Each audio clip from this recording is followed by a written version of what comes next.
قال النبي صلى الله عليه وسلم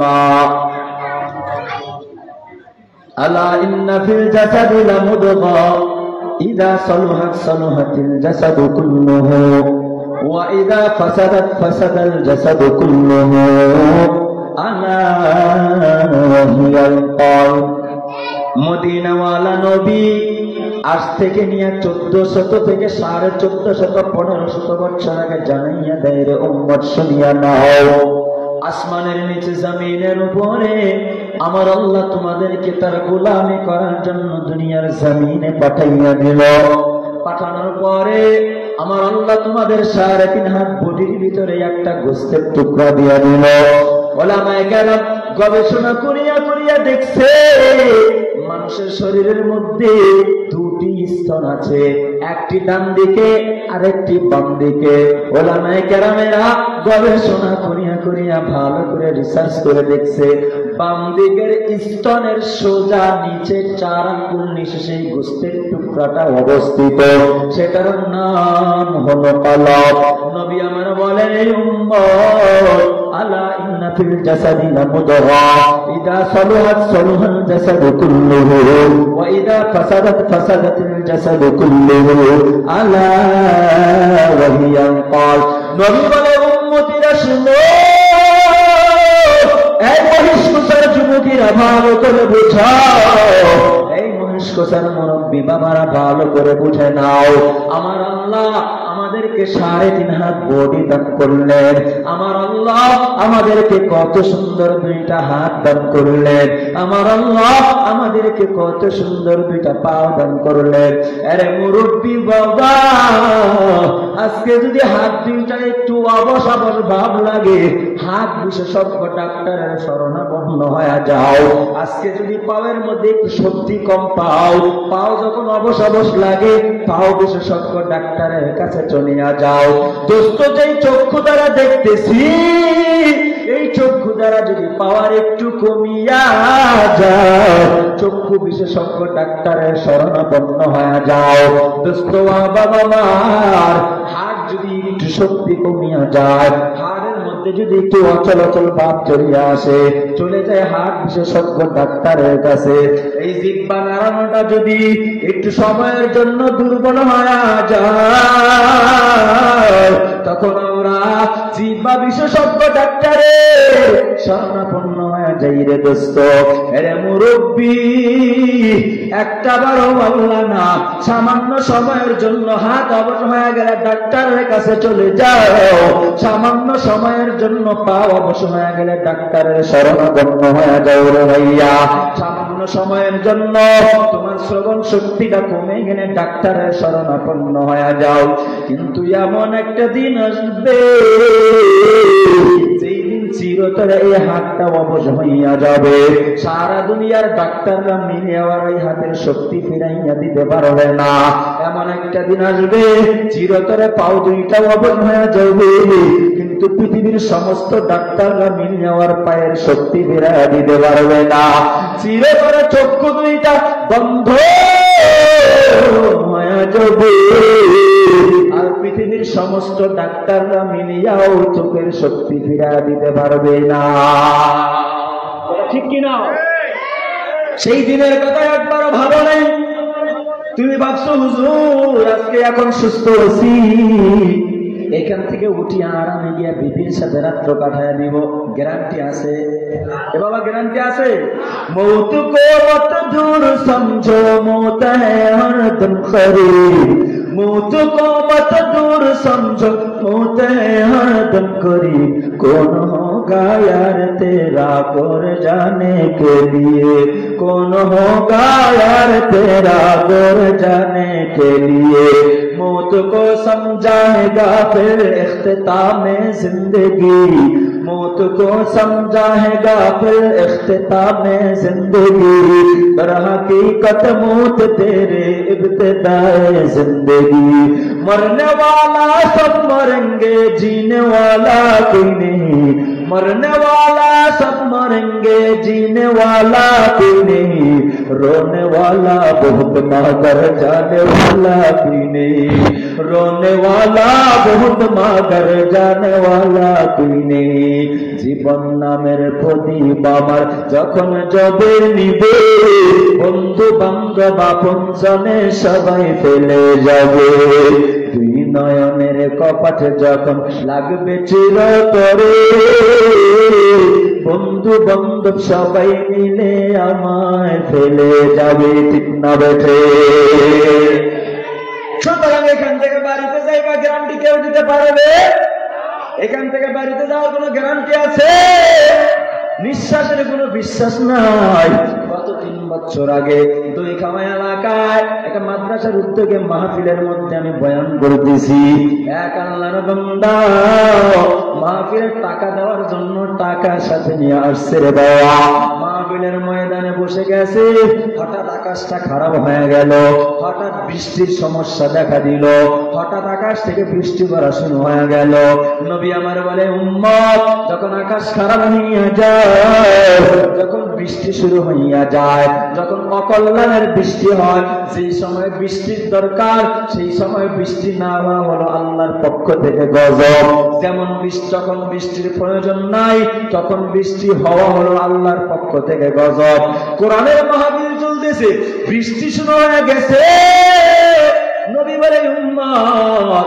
এই বৃষ্টি থেকে যদি রক্ষা পাইতে চাও তাহলে একটা দোয়া বৃষ্টির সময় বসে বসে পড়বা আল্লাহুম্মা হাওয়ালাইনা ওয়ালা আলাইনা আমি আমার শ্রোতাদেরকে বাড়াইতেছি বাবারে পড়েন না আল্লাহুম্মা হাওয়ালাইনা ওয়ালা আলাইনা আস্তাগফিরুল্লাহল আযীম শ্রোতাদেরকে যখন পড়াই হঠাৎ আমার বাম দিকে উত্তর সাইডে প্যান্ডেলের উত্তর দিকে তাকাইয়া দেখি এক আল্লাহর বান্দা কাফিয়া জমিনের মধ্যে পড়িয়া গেল সবাই ধরাধরি করিয়া মাদ্রাসার ঘরে নিয়ে যায় মাথায় পানি ঢালে কিন্তু কিছুক্ষণ পরে ডেকে ডেকে বলে ডাক্তার ডাকলাম সমাজ থেকে বাজার থেকে ডাক্তার ডাকিয়া আনলাম ডাক্তার আসতো ঠিক আছে মাথায় পানি ঢাললাম পায়ের মধ্যে তেল মেসেজ করলাম কিন্তু পানি ঢালা ডাক্তার আনায় কোনো কাজ হয় না আমরা তাকায় দেখি আল্লাহর বান্দার হাত পা বরফের মতো ঠান্ডা হয়ে গেছে আমি যা দেখলাম ওই আল্লাহর বান্দা দুনিয়ায় আর বেঁচে নাই এই মহিষাসুর এলাকার মানুষেরা জবানটা খুলে বলবা আল্লাহর বান্দা বাড়ি থেকে মাহফিলের ময়দানে আসছে সে কি জানতো আর আমার বাড়িতে ফিরা হবে না জানতো সে জানতো আপনারা জানেন ফিরা হবে কি হবে না গ্যারান্টি কেউ দিতে পারবেন একজন মুরব্বী দাঁড়ায় বলেন হুজুর আমি গ্যারান্টি দিতে পারবো আমি বাড়িতে যাই বিবির সাথে আরামে ঘুমাবো গ্যারান্টি দিতে পারবেন সুতরাং মরণের কোনো গ্যারান্টি নাই ইদা জা আজালুহুম লা ইস্তাখিরুনা সাআতান ওয়া লা ইস্তাকদিমুন আমার আল্লাহ নিয়ে আসছে যদি শেষ পর্যন্ত বসিয়া থাইকা বাড়িতে যাইতে পারো ইন্নামাল আমালু বিল খাওয়াতিম শেষ ভালো যার সব ভালো তার মদিনা ওয়ালা নবী জানাইয়া দেয় ও সাহাবায়ে কেরাম এই মজলিস যদি তোমরা দেখো যেখানে আমার আল্লাহর বরকত নিয়ে বয়ান চলতে থাকে যেখানে আমার আল্লাহর পবিত্রতা নিয়ে বয়ান চলতে থাকে যেখানে আমার আল্লাহর বানানো জান্নাত আর জাহান্নাম নিয়ে বয়ান হয় ও সাহাবায়ে কেরাম সেটাই দুনিয়ার জান্নাতের বাজার নবী আমার বলেন আজকে আমি জাকারিয়া মাহমুদি আপনাদের দিকে ফিরিয়া ফিরিয়া বক্তা হয়ে বয়ান করতেছি আর আপনারা হয়ে গেলেন শ্রোতা কথা ঠিক না আল্লাহ ফেরেশতাদেরকে নিয়ে আমার আল্লাহ বয়ান করে আর বলে এই ফেরেশতারা ওই যে মহিষকুসা ওই মহিষাসুর তুলাপাড়া এলাকার দিকে তাকাইয়া দেখ এই আল্লাহর বান্দারা আমার বান্দারা মাহফিলের ময়দানে মাগরিব থেকে বসিয়া বসিয়া বয়ান করতেছে আর শুনতেছে এরা কি আমি আল্লাহকে দেখেছে নাকি ফেরেশতারা বলে না না এরা আপনারে দেখে নাই বলে এরা আমার বানানো জান্নাত দেখেছে নাকি বলে না না এরা আপনার বানানো জান্নাত দেখে নাই ও ফেরেশতারা এরা কি আমার বানানো জাহান্নাম দেখেছে নাকি বলো না ফেরেশতারা বলে না না আল্লাহ তোমার বানানো জাহান্নামও দেখে নাই বলে আবার দেখে নাই, আমার বানানো জান্নাত জাহান্নাম কিছুই দেখে নাই, না দেখাইরা আমার কোরআনের ময়দানে বসে গেছে। এই ফেরেশতারা আনা উশহিদুকুম, বুখারীর হাদিস বলতেছি রে বাবা, ফেরেশতাদেরকে আমার আল্লাহ বলে আনা উশহিদুকুম, এই ফেরেশতারা রে আমি আল্লাহ তোমাদেরকে সাক্ষী বানায়া দিলাম, তোরা সাক্ষী পাও। আমি আল্লাহ ওই মহিষকোষা দোলাপাড়া এলাকার মাহফিলের ময়দানে বক্তা শ্রোতা সমস্ত বান্দা বান্দীদের পিছনের জিন্দেগির সব গুনাহগুলো মাফ করে দিলাম। কে মাফ করে দিয়েছে? তাহলে এখান থেকে বাড়িতে যাওয়ার গ্যারান্টি নাই। আসছেন, মনোযোগ সহকারে শুনেন, কিছু কথা এক কান দিয়ে ঢুকান আর এক কান দিয়ে বের করলেও সব, যদিও আমল না করেন। এক কান দিয়ে ঢুকাবেন আর এক কান দিয়ে বের করবেন, তবুও সব। বয়ান তো আমি করবো না, বয়ান আমার ওস্তাদ মোহতারামগণ আসতেছেন। আমি একটু মাস্টারে গোছায় দেওয়ার জন্য আসছি। গোছায় দিব, রুটি বানাবেন তারা।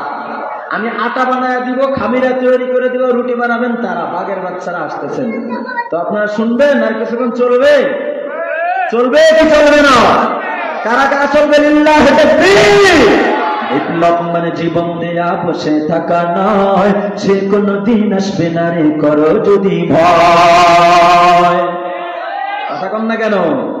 আরো জোরে বলেন। যখন আঙ্গুলটা উঠাবো ঠিক বলবেন, পারবেন তো?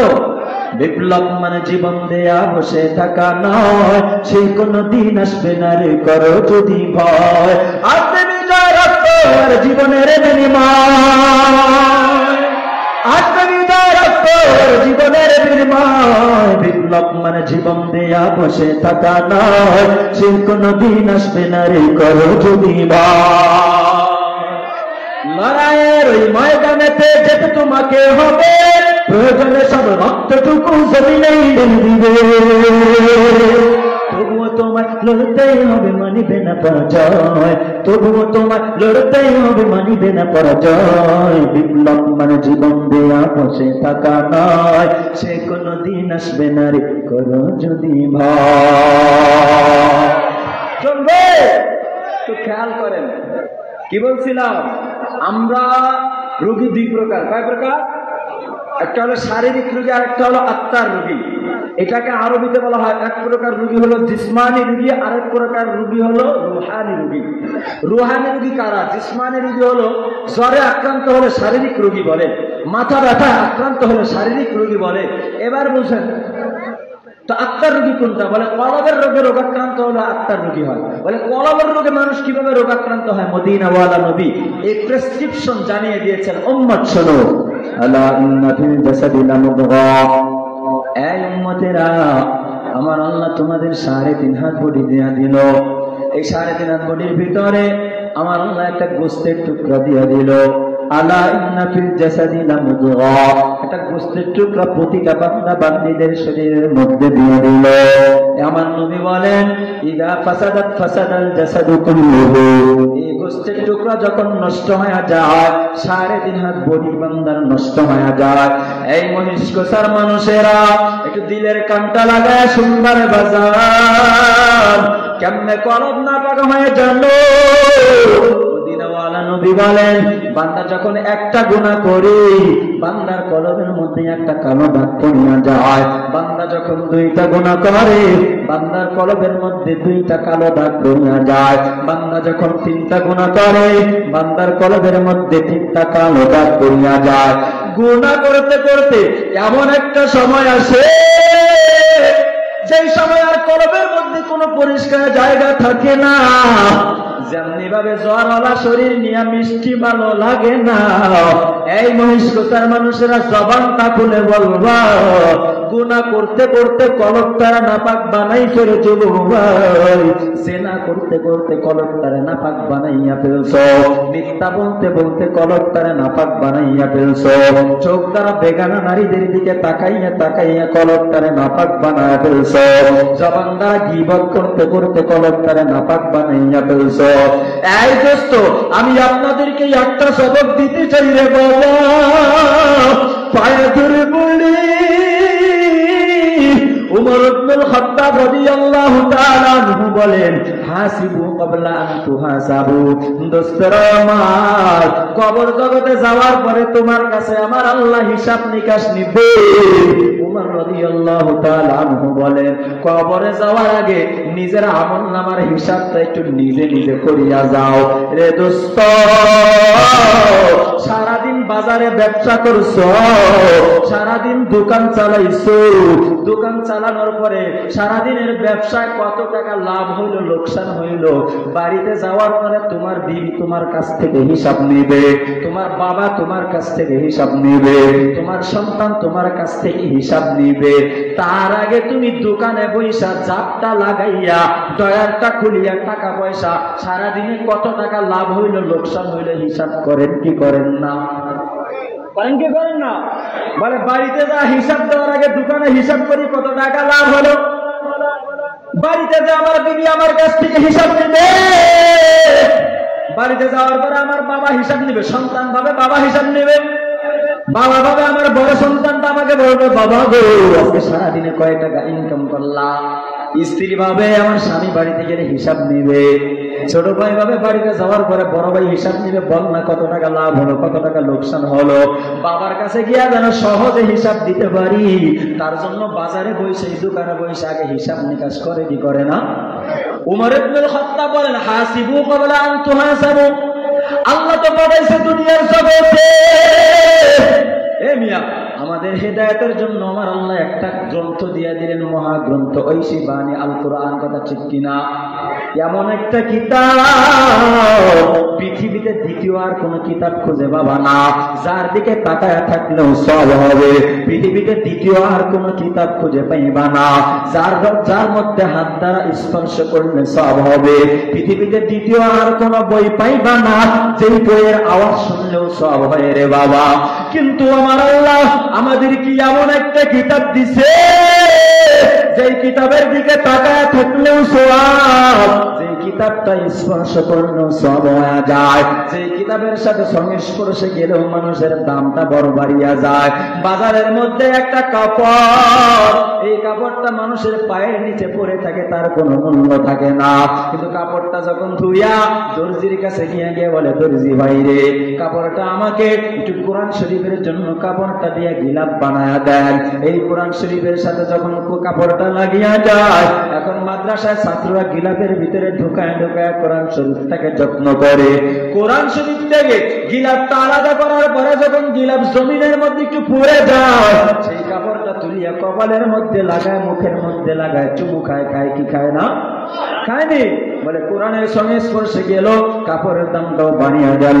একটা কাঠের টুকরা মাঠে ঘাটে রাস্তায় পড়ে থাকে, কোনো দাম নাই, কিন্তু কাঠের টুকরাটা যখন কোরআনের সহবতে গিয়া রেহেল কাঠ হয়ে গেল, তখন তার দামটা বড় বাড়িয়া যায়। এরে দোস্ত, আমি তো মহিষাসর মুফতি সাহেব হুজুরের মাদ্রাসায় পড়ছি। আমরা যখন পড়ছি এমন কষ্ট করিয়া লেখাপড়া করেছি রে বাবা, একমাত্র কোরআনের মহব্বতে পড়ছি। হুজুর আমাদেরকে বুঝাইতেন, বাবা এখানে থাকায় কষ্ট, এখানে খাওয়ায় কষ্ট, সব মুসিবত, যদি থাকতে পারো আল্লাহ তোমারে কবুল করিয়া নিবে। কিন্তু আমি এই মাদ্রাসার প্রথম ছাত্র, এই মাদ্রাসায় আসি আমার বাবা আমাকে সাইকেল দিয়া রেখে চলে গেছে। আমি বিছানায় পিঠটা লাগায় দেখি পলিথিনের নিচ দিয়া ভিজা মাটি, নিচ দিক দিয়া কি বলে এটাকে চেরা হাটে, আপনাদের বাসায় চেরা, চেরা হাটে, চেরা হাটে। ওই চেরাগুলো আবার মরিয়া যায়, আবার পরের দিন সেই চেরাগুলোর দুর্গন্ধ শুরু হইয়া যায়। রাত্রের বেলা দেখতাম পাশেই হুজুরের পানিওয়ালা জমি ছিল, সেই জমি থেকে বেড়ার নিচ দিয়ে ঢোরা সাপ উঠে যাইত, ব্যায়াম উঠত, কত পোকা পাকা উঠত। এরপরও মাদ্রাসা ছেড়ে যাই নাই, কারণ হুজুর ছাত্র যাবার কষ্টের কথায় আমাদেরকে শোনাইত। হুজুর আমাদেরকে বলতো, বাবা হাতে পায়ে ধরি দিয়া বলি, আজকে আমি মুফতি আবু সাইদ এমনি হইতে পারি নাই। আমি হাতিয়া মাদ্রাসায় লেখাপড়া করেছি, আমি এখন মাদ্রাসায় লেখাপড়া করেছি, এক বেলা খাইছি, দুই বেলা খানা খাইতে পারি নাই। ওস্তাদের ঘরের ওস্তাদের ক্ষেতের মধ্যে এইভাবে গরুর জোয়ান নিয়ে নিয়ে হাল চাষ করছি, মই দিছি, ওস্তাদের ধান লাগাইছি, আবার ধান আমরা কাটিয়া দিছি, এরপরও কখনো অসন্তুষ্ট হই নাই। এক বেলায় খানা পাইছি, খাইছি, আর এক বেলায় খাইতে পারি না, এরপরও আমরা চট্টগ্রাম ছেড়ে আসি নাই। এইভাবে হুজুর আমাদেরকে বুঝাইতে, আর আমরা সত্য সত্য বিশ্বাস করিয়া আমরাও কষ্ট করে লেখাপড়া করেছি। এখনো তো ছাত্র আছে, এখন তাকায় দেখবেন মাদ্রাসা বড় বিল্ডিং হয়ে গেছে মোটামুটি। আপনাদের সহযোগিতা, আপনাদের বুদ্ধি পরামর্শ হুজুর মাদ্রাসাকে অনেক দূর আগায় নিয়ে গেল। এই দোস্ত, মাঝে মাঝে কোরআনের ছাত্রদের খবর নিয়ে ছাত্রগুলোদেরকে মাঝে মাঝে যায় যায় যায় যায় খোঁজ খবর নেবা। তুমি তো দৈনিক 3 বেলার জায়গায় 5 বেলাও খানা খাও, তোমার খাবারের অভাব নাই। কিন্তু এই মাদ্রাসায় এমন ছাত্র আছে, লজিন যদি না হয়, তার বাবা তাকে টাকা পয়সা দিয়া বোর্ডিং এর মধ্যে মেসের মধ্যে খাওয়াবে, এমন অ্যাবিলিটি তার বাবার নাই। ঈদের দিনে নতুন জামাটা পর্যন্ত কিনে দেওয়ার মতো সামর্থ্য নাই।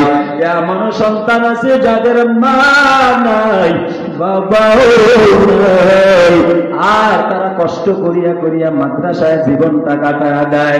এই মহিষ্কতা এলাকার যুবকেরা শুনো, রাত 11টা 12টা 1টা পর্যন্ত তুমি মোবাইলের মধ্যে আকাম কুকাম অশ্লীলতা বেহায়াপনার মধ্যে লিপ্ত হইয়া যাও।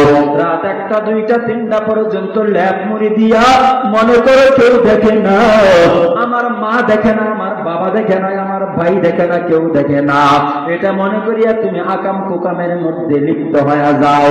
মদিনাওয়ালা নবী বলেন, বান্দা যেই জমিনের মধ্যে দাঁড়াইয়া বসিয়া শুয়া শুয়া গুনাহ করতে থাকে, ওই জমিনটাই আল্লাহর কাছে বলে, ও দয়ার মালিক, তুমি যদি আমাকে হুকুম দাও, তুমি যদি আমারে অনুমতি দাও, তাহলে আমি জমিন 2 পাশে সরে গিয়া গিয়া নাফরমানকে ধ্বংস করিয়া দিব। কারণ আমি জমিনকে তো তুমি সেজদার জায়গা হিসাবে, পবিত্র হিসাবে বানাইয়া দিছিলা, কিন্তু নাফরমান আমি জমিনের উপরে জেনা করিয়া জমিনটার নাপাক বানাইয়া দিয়েছে। কিন্তু নাফরমান আমি জমিনটাকে বিভিন্ন অশ্লীলতায়, নাচ গান ড্যান্সের মধ্যে লিপ্ত হয়ে জমিনটারে নাপাক বানাইছে। লুডু খেলার আড্ডায় জমিনটারে নাপাক বানাইছে, ক্যাসিনো খেলার আড্ডায় জমিনটারে নাপাক বানাইছে, তাস খেলার আড্ডায় গিয়ে জমিনটারে নাপাক বানায় ফেলছে। আল্লাহ তুমি যদি আমারে হুকুম দাও, আমি জমিন 2 সাইডে সরে গিয়া বান্দা নাফরমানকে জমিনের নিচে দাবাইয়া দিও। কিন্তু আল্লাহ বলে, জমিন একটু দাঁড়াও, একটু দাঁড়াও, এই বান্দারা তো গুনাহ করে বুঝে না। কিন্তু মুফতি আবু সাইদ হাফিজাহুল্লাহ তাআলার ভাঙ্গা মাদ্রাসার দিকে তাকাইয়া দেখ, এই মাদ্রাসায় কত দূর দূরান্ত থেকে আমার কোরআনের পাখিগুলো ভর্তি হয়ে গেছে। এরা তো রাত্রের বেলায় গুনাহ করে, কিন্তু এই মাদ্রাসার ছাত্রগুলো রাত্রের বেলায় গুনাহের মধ্যে লিপ্ত হয় না। এরা কি করে বলে, রাত 10টায় ঘুমায় না, না, রাত যখন 11টা বাজে 12টা বাজে 12টা পর্যন্ত ছাত্ররা কিতাব মুতালা করতে থাকে। হেফজখানার ছাত্ররা 700 আমুকটা ইয়াদ করতে থাকে। হুজুররা বলে ঘুমা, কিন্তু ছাত্রটা পরীক্ষায় পাশ করার জন্য ঘুমায় না। রাত 11টা পর্যন্ত পড়ার পরে ঘুমাইছে, আবার রাত 3টা 4টা বেজে গেছে, তুমি তো আরামে ঘুমায় আছো, ফজরের নামাজটার খবর নাই। সকাল 10টা 11টা বেজে যায়, মায়ে ডাক দেয়, তবুও মায়ের সাথে রাগান্বিত হয়ে যাও। কিন্তু আমার কোরআনের পাখিগুলো ওই ভাঙ্গা মাদ্রাসার দিকে তাকাইয়া দেয়, রাত 11টায় ঘুমাইছে, আবার 3টার সময় হুজুররা ডাইকা দিল। শুধুমাত্র হুজুররা ডাকিয়া দিছে তা না, তা না, তা না। কিছু কিছু ছাত্রদের দিকে তাকায় দেখবেন, রাত 3টা বাজলে 2:30 বাজলে নিজেরা মসজিদের দিকে মাঝে মাঝে তাকায় দেখি, আল্লাহর দরবারে হাত বাড়াইয়া এই মাদ্রাসার এলাকাবাসীদের জন্য চোখের পানি ফালাইয়া ফালাইয়া কান্না করে। ঠান্ডার দিনে তুমি আরামে ঘুমাইছো, ঠান্ডার দিনে তুমি ল্যাপের নিচে ঘুমাও, কিন্তু মাদ্রাসার ছাত্রগুলো 3টা বাজে প্রচন্ড ঠান্ডার দিকেও সে ভ্রুক্ষেপ করলো না। ঠান্ডা পানি দিয়ে ওযু বানাইয়া তাহাজ্জুদের মুসল্লা দাঁড়াইয়া 2 রাকাত 4 রাকাত তাহাজ্জুদ পড়িয়া সিজদায় পড়িয়া আবার বসিয়া বসিয়া হাত দুখানা বাড়ায়া তোমার জন্য দোয়া করে। রে বাবা, তুমি তো জিনাহে লিপ্ত হয়ে আছো, আমার আল্লাহ গজব দিতে চায়, কিন্তু এই মাদ্রাসার ছাত্রগুলোর দিকে তাকায় আমার আল্লাহ গজব দেয় না, এই মাদ্রাসার তোলাবাদের দিকে তাকাই আমার আল্লাহ গজব দেয় না। আজকে তো মাদ্রাসায় বিল্ডিং হয়ে গেছে, কিন্তু আমরা যখন পড়তাম তখন এমন বিল্ডিং ছিল না। আমরা রাত্রেবেলা তাহাজ্জুদের নামাজ পড়তাম। আপনারা অনেক বড় রত্ন পাইছে, রত্ন হারাইও না রে বাবা। পায়ে ধরিয়া বলি, আমি নাম ধরিয়াই বলতেছি, জানি না বেয়াদবি হয়ে যাবে কিনা রে বাবা। আবু সাইদ দামাত বারাকাতুহুল আলিয়া আমি অনেক কাছ থেকে দেখছি, অনেক উস্তাদ দেখছি, কিন্তু আমি এই উস্তাদের মতো আল্লাহ ওয়ালার বুজুর্গ খুঁজে পাই না। রাত্রিবেলা আমি দেখছি হুজুরে তাহাজ্জুদের নামাজে দাঁড়াইয়া ছাত্রদের জন্য চোখের পানি পালায় পালায় কাঁদে। এই এলাকাবাসীদের জন্য চোখের পানি পানাইয়া পানাইয়া কাঁদেন। আমাদেরকে বলতেন, রে বাবা, শুধু তোমরা মাদ্রাসার জন্য দোয়া করবা তা হবে না, শুধু আমাদের জন্য দোয়া করবা তা হবে না, এই মাদ্রাসার আশেপাশে যত মুহিব্বিন আছে, আমাদের যত বন্ধুরা আছে, আমাদের যত বিরোধী শত্রু আছে, এক কথায় মহিষাশহর এলাকায়, মহিষকুচা এলাকায়, এই ইস্পার এলাকায়, চণ্ডীবাড়ি ইউনিয়নের ভিতরে যত মানুষ আছে, সকল মানুষের হেদায়েতের জন্য দোয়া করবা। সকল মানুষের ফসল সমূহকে যেন আমার আল্লাহ প্রাকৃতিক বন্যা কবলিত হওয়া থেকে হেফাজত করে, আমার আল্লাহ প্রাকৃতিক দুর্যোগ থেকে হেফাজত করে, এই দোয়াগুলো করবা। আমরা হাত উঠাইয়া আপনাদের এলাকাবাসীর জন্য দোয়া করতাম, এখনো ছাত্র এলাকাবাসীর জন্য দোয়া করে। আপনারা এত সুখে আছেন নিজের আমলের বরকতে না, এই মসজিদ মাদ্রাসাগুলোর ছাত্ররা আপনাদের জন্য হাত উঠায় দোয়া করে, কোরআন শরীফ নিয়ে রাত 3টা বেজে বসে যায়। এদের দোয়া কালাম তেলাওয়াত যদি না থাকতো, আমগো এলাকায় এই জমিনের মানুষগুলোকে আমার আল্লাহ আসমানি জমিনে গজব দিয়া ধ্বংস করে দিত, ঠিক কিনা? ধ্বংস করে দিত আল্লাহ, কিন্তু করে না কেন? বলে এরা হলো জামাই, জামাইয়ের উসিলায় বরযাত্রী খাবে। কার উসিলায় বরযাত্রী খায়? সবাই বলেন। বরযাত্রী জামাই নিয়ে গেল শ্বশুর বাড়িতে, মেয়ের বাড়িতে, অনুষ্ঠানে যাওয়ার পরে যদি জামাই হারায় যায়, বরযাত্রীকে খাবার দেওয়া হবে? বলেন, খাবার দেওয়া হবে? এত কষ্ট ছাত্ররা করতেছে একমাত্র কোরআনের মহব্বত। কিসের মহব্বত? কোরআনের মহব্বত। সেই কোরআনে আল্লাহ পাক রব্বুল আলামিন আমাদেরকে কলব পরিষ্কার করার জন্য একটা মেডিসিন বানিয়েছেন। মেডিসিনটা শুনবেন, একটা মেডিসিন দিয়েছেন। তো নবীজি কি বলেছেন? যে বান্দা একটা গুনাহ করলে একটা কালো দাগ করে যায়, দুটো গুনাহ করলে দুটো কালো দাগ করে যায়।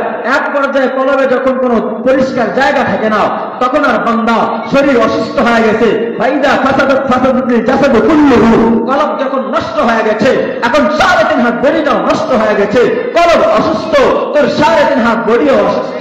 এখন আর এই অসুস্থ বডি নিয়া মিষ্টি নামাজ আর মিষ্টি লাগবে না, অসুস্থ বডি নিয়া মিষ্টি রোজা আর মিষ্টি লাগবে না, অসুস্থ বডি নিয়া মিষ্টি যাকাত আর মিষ্টি লাগবে না, অসুস্থ বডি নিয়া ওলামায়ে কেরামের মিষ্টি কথা আর মিষ্টি লাগবে না। কথা ঠিক কিনা?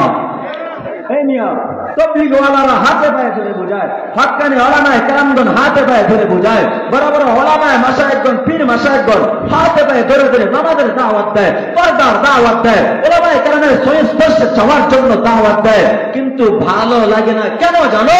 বলে জ্বরওয়ালা ব্যক্তির মুখে মিষ্টি তেমনি ভাবে ভালো লাগে না, ঠিক তেমনি ভাবে আমার শরীর গুনাহ করতে করতে নাপাক হয়ে গেছে, নাপাক কলব নিয়ে আর আমার নামাজ ভালো লাগবে? এখন কি এটা নামাজের দোষ নাকি আমার বডির দোষ? কিসের দোষ? এই মিয়া জ্বরওয়ালা মুখে জ্বর মিষ্টি ভালো লাগে না, মিষ্টির দোষ নাকি মুখের দোষ? তাহলে আমার নামাজ ভালো লাগে না, রোজা ভালো লাগে না, এটা নামাজের দোষ নাকি আমার বডির দোষ? এখন এই বডিতে যদি নামাজের মজা আনতে চাও, রোজার মজা আনতে চাও, পর্দার মজা আনতে চাও, তেলাওয়াতের মজা আনতে চাও, ওলামায়ে কেরামের কাছ থেকে মেডিসিন নাও, অ্যান্টিবায়োটিক নাও। যেমনি ভাবে জ্বর দূর করার জন্য আদিতমারি উপজেলা কমপ্লেক্সে গিয়ে এমবিবিএস ডাক্তারের শরণাপন্ন হওয়ার পরে এমবিবিএস ডাক্তার অ্যান্টিবায়োটিক ছাড়া লেখে না, ঠিক তেমনি ভাবে কলব নাপাক হয়ে যাওয়ার কারণে নামাজের মজা লাগে না, রোজার মজা লাগে না, সিজদার মজা লাগে না। এখন 3.5 হাত বডি হয়ে গেছে অসুস্থ। এই অসুস্থতা থেকে মুক্তি পেয়ে নামাজে যদি মজা আনতে চাও, রোজা যদি মজা আনতে চাও, পর্দা যদি মজা আনতে চাও, একমাত্র একটাই পন্থা, একমাত্র একটাই সিস্টেম। যেমনি ভাবে শারীরিক রোগে রোগাক্রান্ত হয়ে শারীরিক এমবিবিএস ডাক্তারের শরণাপন্ন হয়েছ, তেমনি ভাবে আত্মার রোগ থেকে মুক্তি পেতে হলে আত্মার বিশেষজ্ঞ ডাক্তারের শরণাপন্ন হওয়া লাগবে। কথা বলেন ঠিক কিনা? আত্মা বিশেষজ্ঞ ডাক্তারের শরণাপন্ন হওয়া লাগবে। আত্মা বিশেষজ্ঞ ডাক্তার 4 দল, মিনান নবিয়্যিন ওয়াস সিদ্দীকিন ওয়াস শুহাদা'i ওয়াস সালিহিন। নবীগণ, সিদ্দিকগণ, শহীদগণ, সালিহিনগণ। বলেন তো এখন নবীদেরকে পাওয়া যাবে? চাইলে পাওয়া যাবে? তো পাবেন কাদেরকে? নায়েবে রাসূল উলামায়ে কেরাম। এখন উলামায়ে কেরামের কাছে যাওয়ার পরে আপনাদেরকে সবক দেবে। এক আল্লাহর বান্দা মাসালা শুনছে যে কুয়ার মধ্যে যদি ইঁদুর পড়ে, এই মাইকলা ভাই সাম্বারান ভয় পান কে? ইউনিট কাটার ভয়। এক আল্লাহর বান্দা মাসালা শুনছে যে কুয়ার মধ্যে যদি ইঁদুর পড়ে যায় তাহলে 40 বালতি পানি উঠাইলে সেই কুয়া পবিত্র হয়। মাসালাটা খেয়াল করেন। কূপের মধ্যে ইঁদুর পড়ে মারা গেলে সেই কূপ থেকে কত বালতি পানি উঠাইতে হবে? 40 বালতি পানি উঠাইতে হবে। তারপরে কূপ কি হবে ভাই? পবিত্র হবে, কি বলে পাক হবে। এবারে আল্লাহর বান্দা কুয়া থেকে 40 বালতি পানি উঠাইয়া হুজুররা এসে বলছে, হুজুর 40 বালতি পানি তো কুয়া থেকে উঠাইছি। এবার বলে কুয়া থেকে 40 বালতি পানি উঠাইছো ঠিক আছে, কিন্তু কুয়া থেকে কি ইঁদুর উঠাইছো নি? বলে না, ইঁদুর তো উঠাই নাই। ও যুবক, ইঁদুর উঠানোকে বেঁধে রেখে 40 বালতি কেন, 100 বালতি পানি উঠাইলেও কূপ পবিত্র হবে। সবাই বলেন হবে? কথা বলেন না কেন? আগে যদি কূপকে পবিত্র করতে চাও, কূপ থেকে নাপাক ইঁদুর উঠাও, ঠিক না? ঠিক তেমনি ভাবে কলবটাকে যদি পবিত্র বানাইতে চাও, আগে কলব থেকে গুনাহকে মুছে দাও। আপনারা জানেন না কিয়ামতের ময়দানে فَأَمَّا مَنْ ثَقُلَتْ مَوَازِينُهُ فَهُوَ فِي عِيشَةٍ رَاضِيَةٍ وَأَمَّا مَنْ خَفَّتْ مَوَازِينُهُ فَأُمُّهُ هَاوِيَةٌ। আল্লাহ বলেন কিয়ামতের ময়দানে নেকের পাল্লা যার ভারী হবে তার ঠিকানা কোথায় হবে? জান্নাত। আর গুনাহের পাল্লা যার ভারী হয়ে যাবে তার ঠিকানা হয়ে যাবে জাহান্নাম। এটা জানেননি? এতটুকু শুনছেন? এবার খেয়াল করেন, কিয়ামতের ময়দানে নেকের পাল্লা যদি ভারী করতে চান কিভাবে ভারী হবে খেয়াল করেন। সহজ কথা, নেকের পাল্লা ভারী করার জন্য বেশি নেক আমলের প্রয়োজন নাই। নেকের পাল্লা ভারী করার জন্য বেশি নেক আমল করা থেকে গুনাহ ছেড়ে দেওয়া বেশি প্রয়োজন। বুঝেন না মনে আমার কথাটা? নেক আমল অধিক করার থেকে গুনাহ ছেড়ে দেওয়া অধিক প্রয়োজন। কেমনে আপনাদেরকে বুঝাই। একটা পাল্লার ভিতরে পাত্র থাকে 2টা, ডান দিকে একটা, বাম দিকে একটা। কথা বুঝতেছেন আমার? একটা পাল্লার ভিতরে কয়টা পাত্র থাকে? ডানে একটা, বামে একটা। একটা পাথর দেওয়া হয় আর একটা মাল দেওয়া হয়, তাই না? এবার খেয়াল করেন, পাথর বাদ দেন, এক পাল্লায় গম দিলেন, আরেক পাল্লায় ধান দিলেন। এক পাল্লায় গম দিছেন, আরেক পাল্লায়, আচ্ছা বলেন তো, গমের পাল্লায় গম দিছেন 1 কেজি। এবার যদি আপনি ধানের পাল্লায় ধান দিয়ে ধানের পাল্লাকে ভারী করতে চান তাহলে গমের থেকে কতটুকু ধান দেওয়া লাগবে? বেশি দেওয়া খাইবে। এক বাবা খুব সুন্দর জবাব দিছে, কতটুকু বেশি দিলে ভারী হবে গমের থেকে? 100 টাকা হলেও বেশি দেওয়া লাগবে, সর্বনিম্ন 100 টাকা হলেও ধানের থেকে, গমের থেকে ধান বেশি দেওয়া লাগবে, তাই না? এবার বুঝেন, ডান পাশের পাল্লায় 1 কেজি গম দিলাম, বাম পাশের পাল্লায় 1 কেজি ধান দিলাম, ওজন কি সমান সমান হলো কিনা? যদি এবার পাল্লা দাঁড়ি ওজন দেওয়া হয়, ডান পাশে পাল্লা আর বাম পাশে পাল্লা সমান থাকবে কিনা? সমান থাকবে। মনে করেন গমের পাল্লা হলো গুনাহের পাল্লা, ধানের পাল্লা হলো নেকির পাল্লা। মাথায় রাখেন কথাটা। গমের পাল্লা গুনাহের পাল্লা, ধানের পাল্লা, নেকির পাল্লা। এবার গম হলো 1 কেজি, ধানও হলো 1 কেজি, সমান সমান না কম বেশি আছে? যখন সমান সমান হবে উভয় পাল্লা সমান হবে নাকি কম বেশি হবে? আরো আসতে বলেন। একজন মানুষের আমলনামা কিয়ামতের ময়দানে ওজন দেওয়া হবে। ডানে